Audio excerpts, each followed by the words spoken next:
ایمان رکھنے والے لوگوں کو یسوع مسیح کے بارے میں بتانے کے لیے نکلتے ہیں تو ان لوگوں کو مار دینے کی کوشش کرتے ہیں۔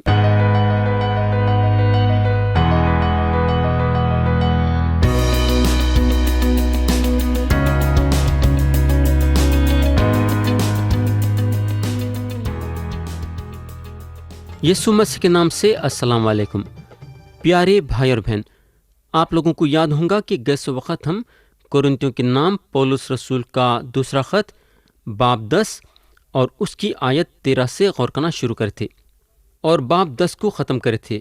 اس کے بعد ہم باب 11 اٹھائے تھے اور اس کے پہلے 20 آیتوں پہ غور کرے تھے، بلکہ 21 آیتوں پہ۔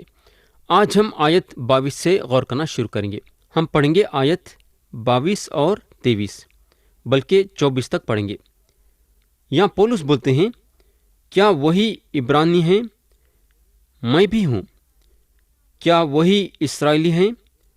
میں بھی ہوں۔ کیا وہی ابراہیم کی نسل سے ہیں؟ میں بھی ہوں۔ کیا وہی مسیح کے خادم ہیں؟ میرا یہ کہنا دیوانگی ہے۔ میں زیادہ تر ہوں، محنتوں میں زیادہ، قید میں زیادہ، کوڑے کھانے میں حد سے زیادہ، 12 موت کے خطروں میں رہا ہوں۔ میں نے یہودیوں سے 5 بار ایک کم 40 کوڑے کھائے۔ میرے بھائی اور بہن، یہاں پولس کا بولنے کا مطلب یہ ہے کہ میں میری نسل ثابت کر سکتا ہوں کہ میں کون ہوں۔ یہ تو بات سچ ہے کہ ان کے بارے میں شک کرنے کی ضرورت ہی نہیں ہے، مگر چند لوگ ان کے بارے میں شک کر رہے تھے۔ اور ایک چیز یہاں جو غور کرنے کی ہے بولے تو وہ یہ ہے کہ یہودیہ کے پاس جو ہیں کسی کو کوڑے مارنے کا ایک طریقہ تھا۔ ان لوگ جو ہے ایک آدمی کو ایک کم 40 کوڑے مارتے تھے اس کو سزا دینے کے لیے۔ تو ان لوگوں کا جو کوڑے مارنے کا طریقہ تھا وہ یہ تھا کہ 13 کوڑے ایک طرف مارتے تھے، پھر 13 کوڑے دوسرے طرف مارتے تھے، اور پھر اس کے بعد 13 کوڑے پیچھے پیٹھ پہ مارتے تھے۔ تو پولس اس قسم کے مصیبتوں میں 5 وقت پھنس گئے۔ 5 وقت ان کو ایک کم 40 کوڑے مارے گئے۔ میرے بھائی اور بہن، اگر خدا پولس کے ساتھ نہیں رہتا تھا تو پولس کبھی کی ختم ہو جاتے تھے، مگر خدا ان کے ساتھ تھا اور 5 مرتبہ ایک کم 40 کوڑے کھانے کے بعد بھی زندہ تھے۔ 5 مرتبہ ایک کم 40 کوڑے کھانا کوئی معمولی بات نہیں تھی۔ انسان جب 2 یا 3 کوڑے کھاتا تو اس کا دم رہ جاتا ہے، لیکن ایک کم 40 آپ سوچ سکتے۔ تو یہاں پولس رسول کو جو ہے 5 مرتبہ ایک کم 40 کوڑے مارے گئے، جو کہ میں سمجھتا ہوں بہت ہی تکلیف کی بات تھی، لیکن خدا ان کے ساتھ تھا۔ آیت 25 سے 27 پڑھیں گے۔ 3 بار بیدیں کھائیں، ایک بار سنسار کیا گیا، 3 مرتبے جہاز ٹوٹنے کی بلا میں پڑا، ایک رات دن سمندر میں کاٹا، میں 12 سفروں میں، دریاؤں کے خطروں میں، ڈاکوؤں کے خطروں میں، اپنی قوم سے خطروں میں، غیر قوم سے خطروں میں، شہر کے خطروں میں، بیابان کے خطروں میں، سمندر کے خطروں میں، جھوٹے بھائیوں کے خطروں میں، محنت اور مشقت میں، 12 بیداری کی حالت میں، بھوک اور پیاس کی مصیبت میں، 12 فاقہ کشی میں، سردی اور ننگا پن کی حالت میں رہا ہوں۔ میرے بھائی اور بہن، ہم میں سے کتنے لوگ یہ بول سکتے کہ کم سے کم میں یہ ساری مصیبتوں میں کہ ایک مصیبت سے گزرا ہوں؟ کیا آپ ایسا بول سکتے؟ کیا انسان کے زندگی میں جو ہے ایک معمولی مصیبت بھی آ جائیں گی تو انہیں خدا کے طرف اپنی آواز اٹھائیں گا اور خدا سے سوال کریں گا کہ مالک یہ مصیبت میرے کو کیوں آئی ہے، آخر اس میں کیوں ایسا ہوا ہے۔ لیکن اگر یہاں ہم پولس کے مصیبتوں کو گنیں گے تو ہم اندازہ نہیں لگا سکیں گے کہ انہوں کیسا یہ مصیبتوں کا سامنا کرے۔ بڑی مشکل کی تو بات ہے نا، لیکن سچائی یہ ہے کہ پولس رسول جو ہیں مصیبتوں کا سامنا کرے۔ اگر سوچنے گئے تو بڑی مشکل کی بات ہے، مگر ان کے زندگی میں مصیبت لکھ دی گئی تھی کہ انہوں اپنے زندگی میں مصیبتیں اٹھائیں گے، اور انہوں مصیبتیں اٹھائے۔ میں یقین نہیں کرتا ہوں کہ کوئی بھی خدا پرست ایسے مصیبتوں سے گزرا ہوں گا۔ ضرور خدا پرستوں کو مصیبتیں آتے ہیں، لیکن اس قسم کے مصیبتوں کا سامنا کرنا بڑی مشکل کی بات ہے۔ سب سے بڑی بات پولس میں یہ تھی کہ انہوں اپنی زندگی میں مصیبتوں کو قبول کرے۔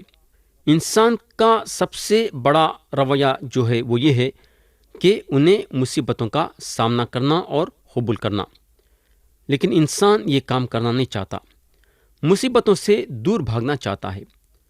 بلکہ یہ مصیبتوں میں بھی انہوں، اگر ہم پولس کو دیکھیں تو خوش تھے۔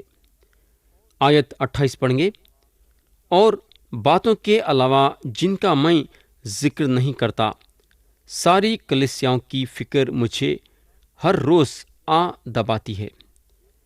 پیارے بھائی اور بہن، ایک پادری ایک کلیسیا کی فکر کرے گا، ہے نا؟ اس کے ہاتھ میں تو صرف ایک ہی کلیسیا رہتی، 10-12 کلیسیاں تو نہیں رہیں گے۔ دوسرے کلیسیاؤں کی فکر کرنے کی اس کو ضرورت نہیں ہے۔ انہیں کیوں دوسرے کلیسیاؤں کی فکر کریں گا، ہے نا؟ لیکن یہاں پولس کو دوسرے سارے کلیسیاؤں کی فکر تھی، اور یہ فکر ان کو روزانہ دباتی تھی۔ آپ سوچ سکتے کہ روز اگر کوئی چیز آپ کو دباتی ہے، بولنے کا مطلب فکر، تو کتنی تکلیف کی بات ہے۔ لیکن پولس یہ بھی سہے۔ اگر ہم ان کے زندگی میں دیکھیں گے تو انہوں کافی مصیبتوں سے گزرے۔ آیت 29 سے 31 پڑھیں گے، کس کی کمزوری سے میں کمزور نہیں ہوتا، کس کے ٹھوکر کھانے سے میرا دل نہیں دکھتا۔ اگر فخر ہی فخر کروں گا جو میری کمزوری سے متعلق ہے، خداوند یسوع کا خدا اور باپ جس کی ابد تک حمد ہو جانتا ہے کہ میں جھوٹ نہیں کہتا۔ تو پولس کا بولنے کا مطلب یہ ہے کہ انہوں یہ بولنا چاہ رہے ہیں کہ یسوع مسیح کا خدمت گزار ہونے کی یہ میری رپورٹ ہے۔ میرے بھائی، انہوں اور ایک بات یہاں جو بولتے ہیں وہ یہ ہے کہ انہوں جھوٹ نہیں بولتے ہیں۔ تو آپ سوچ سکتے کہ پولس اپنی زندگی کیسا گزارے ہوں گے، اور ہمارے زندگی میں اگر ہم دیکھیں گے تو دن میں کتنے مرتبہ جھوٹ بولتے ہیں۔ ذرا آپ اپنے اپنے دلوں کو جانچو۔ آیت 32 اور 33 پڑھیں گے، جو کہ یہ باپ کی آخری آیتیں ہیں۔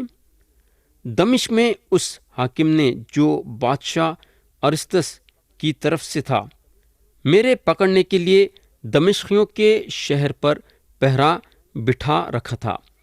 پھر میں ٹوکرے میں کھڑکی کے راہ دیوار پر سے لٹکا دیا گیا، اور میں اس کے ہاتھوں سے بچ گیا۔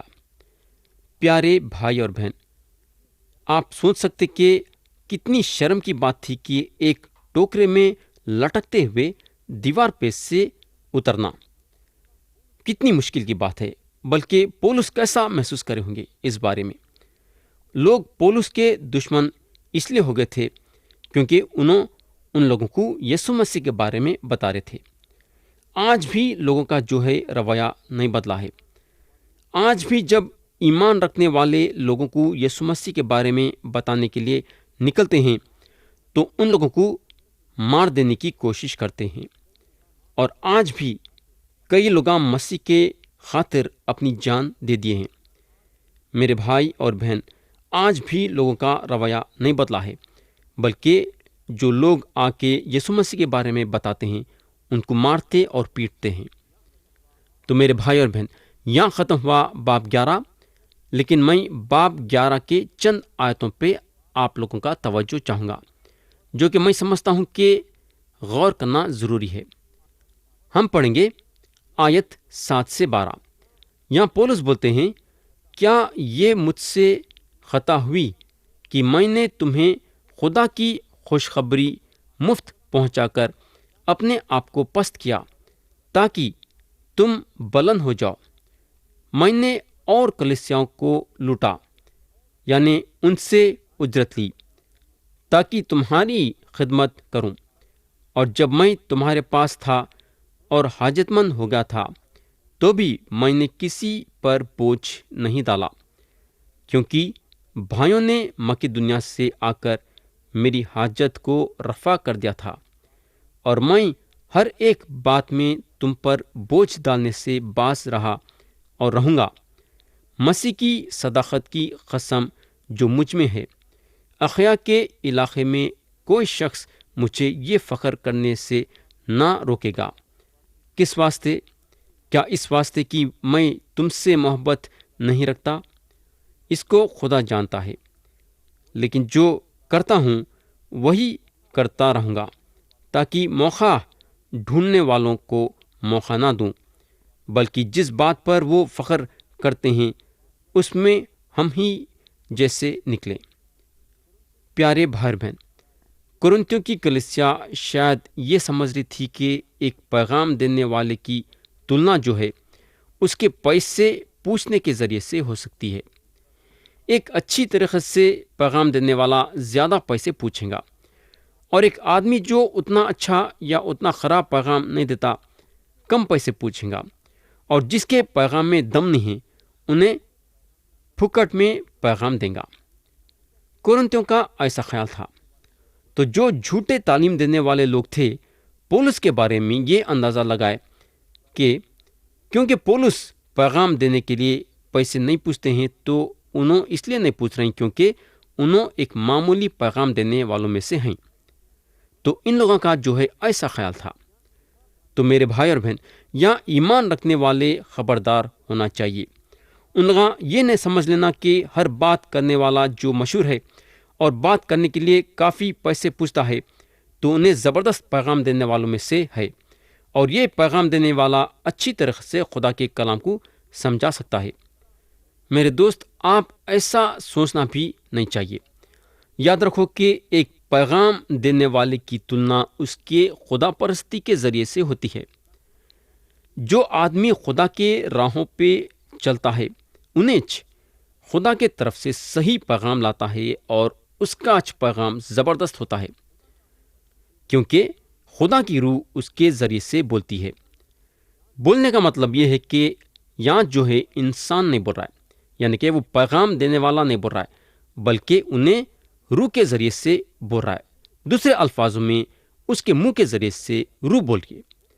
یہاں اگر ہم دیکھیں گے تو پولس رسول اگر چاہتے تو پیغام دینے کے لیے کرنتیوں کی کلیسیا سے پیسے پوچھ سکتے تھے، ہے نا؟ ان کا پورا حق تھا۔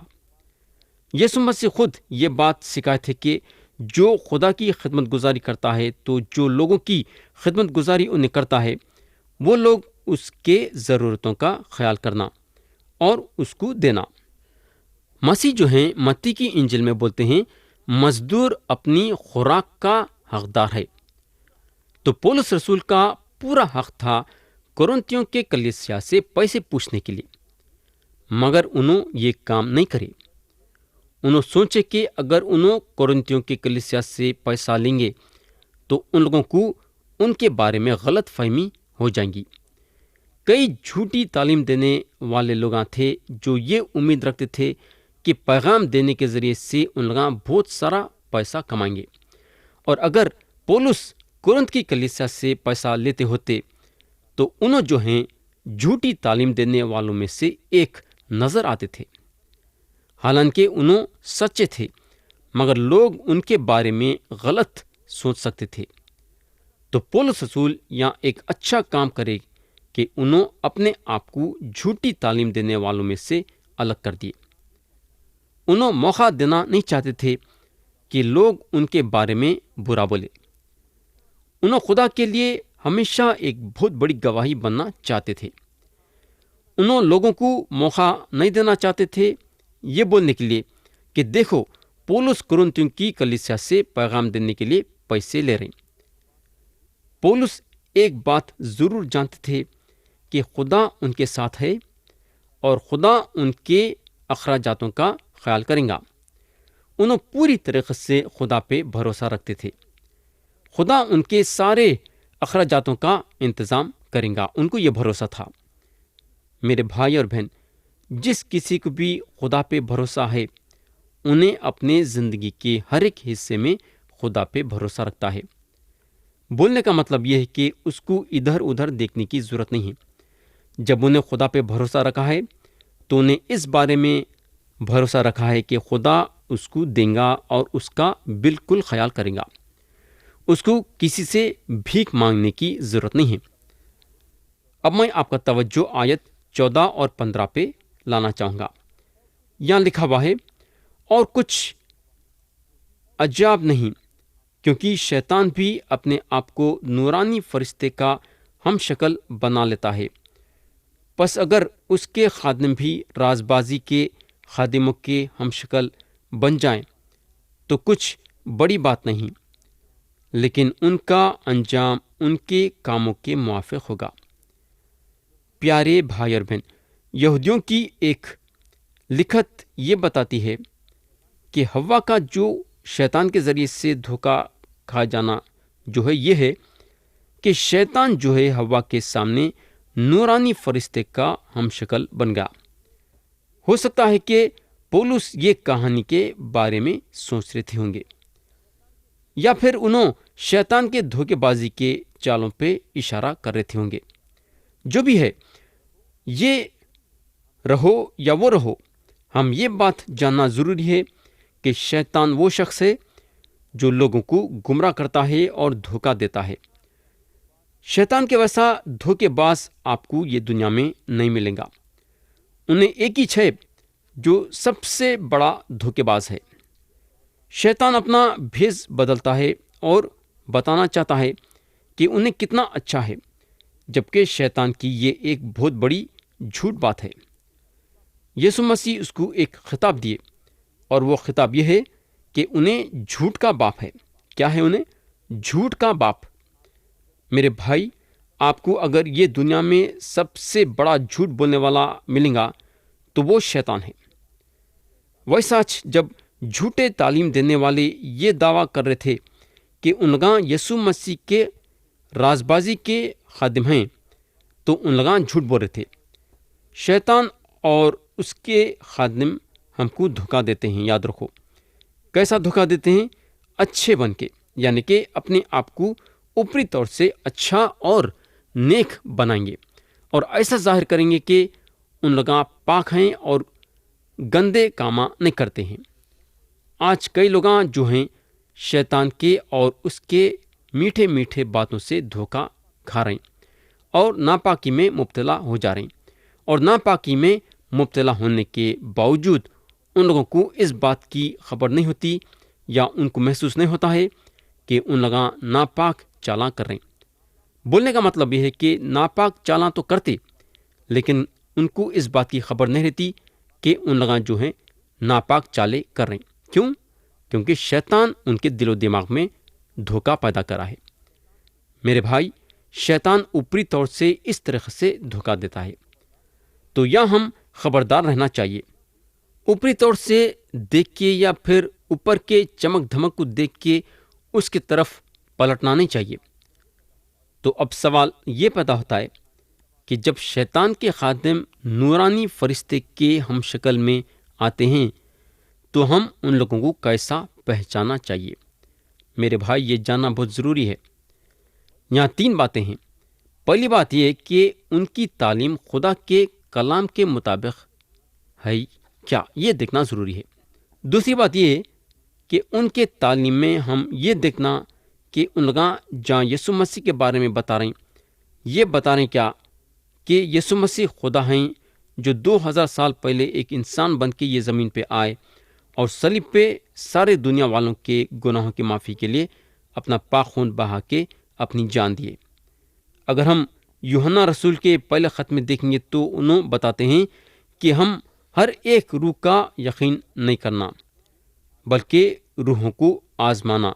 یہ بات سے کہ روحیں خدا کے طرف سے ہیں یا نہیں، کیونکہ یوحنا رسول بتاتے ہیں کہ یہ دنیا میں بہت سارے جھوٹے نبیاں آ گئے ہیں، اور انہوں بتاتے ہیں کہ ہم خدا کے روح کو اس طریقے سے پہچان سکتے ہیں کہ جو کوئی بھی روح یہ اقرار کرتی ہے کہ یسوع مسیح ایک انسان بن کے یہ زمین پہ آئے، وہ خدا کے طرف سے ہے، اور اگر جو کوئی روح یہ اقرار کرتی ہے کہ یسوع مسیح یہ دنیا میں ایک انسان بن کے نہیں آئے، تو یہ روح خدا کے طرف سے نہیں ہے۔ یہ ہوگا۔ اب تیسری بات جو ہم کو دیکھنا ہے وہ یہ ہے کہ ہم ان لوگوں کے زندگی پہ غور کرنا اور یہ دیکھنا کہ کیا ان لوگوں کی زندگی خدا کے کلام کے مطابق ہے، کیا ان لوگوں جو بول رہے ہیں اس پہ عمل بھی کر رہے ہیں کیا۔ پیارے بھائی بہن، اگر ہم متی کی انجیل دیکھیں گے تو مسیح بولتے ہیں یا تو درخت کو بھی اچھا کہو اور اس کے پھل کو بھی اچھا، یا درخت کو بھی برا کہو اور اس کے پھل کو بھی برا، کیونکہ درخت پھل ہی سے پہچانا جاتا ہے۔ تو پیارے بھائی بہن، جب شیطان کے خادم نورانی فرشتے کے ہم شکل میں آتے ہیں تو یہ تین باتوں کے ذریعے سے پہچاننا چاہیے۔ تو یہاں ختم ہوا باب 11، اور اب ہم اٹھائیں گے باب 12۔ باب 12 کا جو مضمون ہے وہ ہے پولس رسول کا رسول ہونے کا مکشفہ۔ ہم پڑھیں گے آیت 1 سے 3۔ یہاں پولس بولتے ہیں، مجھے فخر کرنا ضرور ہوا اگرچہ مفید نہیں، پس جو رویا اور مکشفے خداوند کی طرف سے عنایت ہوئے ان کا میں ذکر کرتا ہوں۔ میں مسیح میں ایک شخص کو جانتا ہوں، 14 برس ہوئے کہ وہ یکایک تیسرے آسمان تک اٹھا لیا گیا، نہ مجھے یہ معلوم کہ بدن سمیت، نہ یہ معلوم کہ بغیر بدن کے، یہ خدا کو معلوم ہے۔ اور میں یہ بھی جانتا ہوں کہ اس شخص نے بدن سمیت یا بغیر بدن کے، یہ مجھے معلوم نہیں، خدا کو معلوم ہے۔ پیارے بھائی بہن، یہ آیتوں پہ ہم آتے وقت غور کریں گے۔ یا میں کلام کو ختم کرنا چاہوں گا۔